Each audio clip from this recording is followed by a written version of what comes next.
Okay, the LA Chargers love this rookie. Also, there was some mic'd up stuff on Justin Herbert that's like really interesting. So we'll get to that as well. And if you're new to our channel, we're Detroit Lions fans. We're here in Michigan. If you don't know our story, we followed Jim Harbaugh out to the Chargers and made this channel all about the Chargers and but really get an unbiased look into your team, into your roster.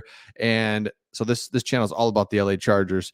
So the rookie I'm talking about, let's get right into it, is our guy, my favorite guy, Junior Coulson. This guy was my favorite coming out of Michigan, just because the last 3 years, Michigan's defense was unbelievable, and he was the main, not the main reason, but like the centerpiece of it all. So when the Chargers had no choice to release Eric Kendricks, and they were never going to compete in the Kenneth Murray market, drafting a linebacker felt like what they were going to do. But here's the thing about him. His IQ and his mindset and IQ should lead to a long, successful career. Now, this is what's really interesting. Coulson, he's big, strong, fast, cool. It's his mental side that they love. Same thing with Justin Herbert. I said I was going to talk about that. I'll just talk about that right now. Justin Herbert, Greg Roman was talking to another coach, and it was Tressman or whatever that guy's name from Chicago. And they're just talking about like, dude, how is he so smart? He's got it.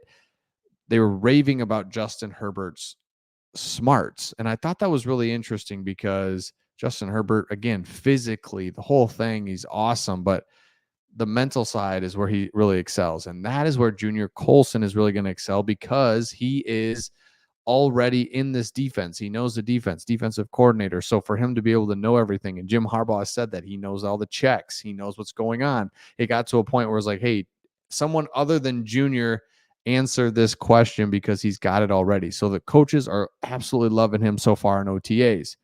Another guy, Ladd McConkey, great to see your top. You need a wide receiver. So to see him do really well, it's like, let's go. Because Chargers fans didn't love the team passed on Malik Neighbors and Roma Dunze to get Joe Alt. So they didn't really pass on both. But I guess they would have passed on Malik Neighbors.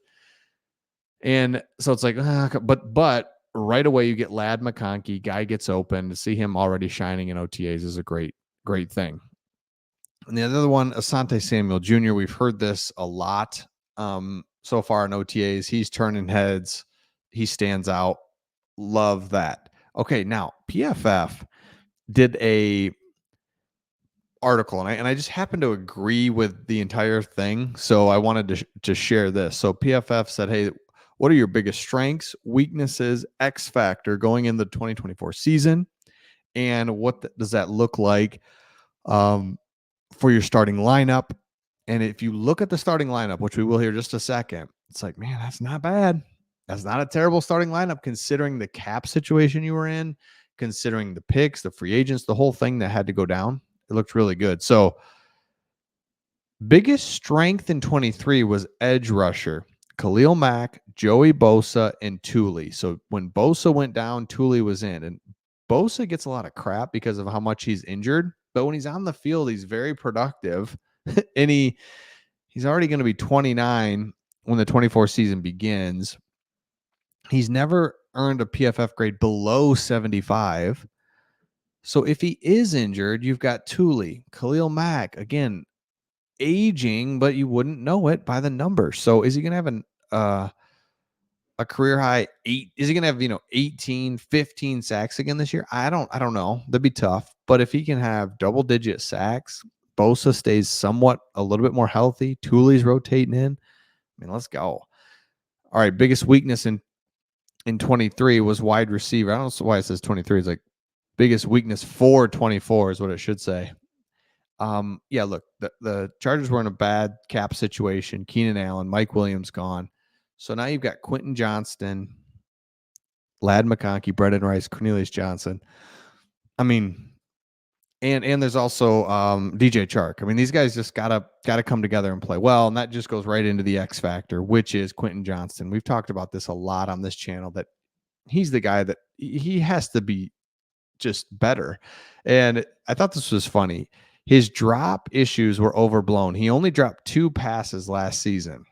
It seems like more. I don't know how they, seems like they were in big spots, but he just wasn't around much. Now, again, maybe if you take away Keenan Allen, Mike Williams, you open it up a little bit, he'll have some more opportunities and he's got to come through. If you go down here now and you really look at what the offense looks like now, got you've got an interesting. So first of all, they don't have Lad McConkey out here, which I think he absolutely will be. In favor of, I think, Johnston. Honestly, I think Palmer will go out. Maybe Ladd will go into the slot. But you look at this offense, it's like I don't hate this. Justin Herbert obviously makes it all go. Offensive line good. Tight end fine. It's interesting. So you look at the offense and defense, and you've got. I mean, I don't hate what I'm seeing here on the defensive side, especially because I know Jim Harbaugh is going to run the ball and do things really well offensively, but defensively, man, you've got linebackers, you've got the situations that can, or you've got different depth pieces. I mean, they don't even have they don't even have Junior Coulson listed as the starting linebacker. Um, so fine, right? Fine. Lad McConkey there now is listed at the wide receiver position, but man, you look at this offense and they can run the ball. They can do a lot of different things offensively that I think are going to be really solid for the Chargers. So again, let me know your thoughts in the comments on this one because I'm excited to see Jim Harbaugh as the way that he operates. Now, the next question was, um, do you plan to go to a game this year? And have you been to a game in a while? Kind of what does that look like? Just from afar, right? Chargers, it's like, man, first of all, you haven't had much to cheer about. You live out there in beautiful weather. It's like, why would I go to a game? I can flip it on. But this seems different. This seems like it's you want to be there, see it. You've got the Raiders. You've got some really good games to start the season too that are going to be really exciting and an opportunity to really impact and fill that stadium up. So are you going to go to a game? What does that look like? Would love to go to a game up there one day. SoFi. Just would just love to go out west. The coast. Never been to LA. Never been past like, man, Colorado. I've never been to Vegas. Man, I've never been to Vegas. I don't know. I would love to.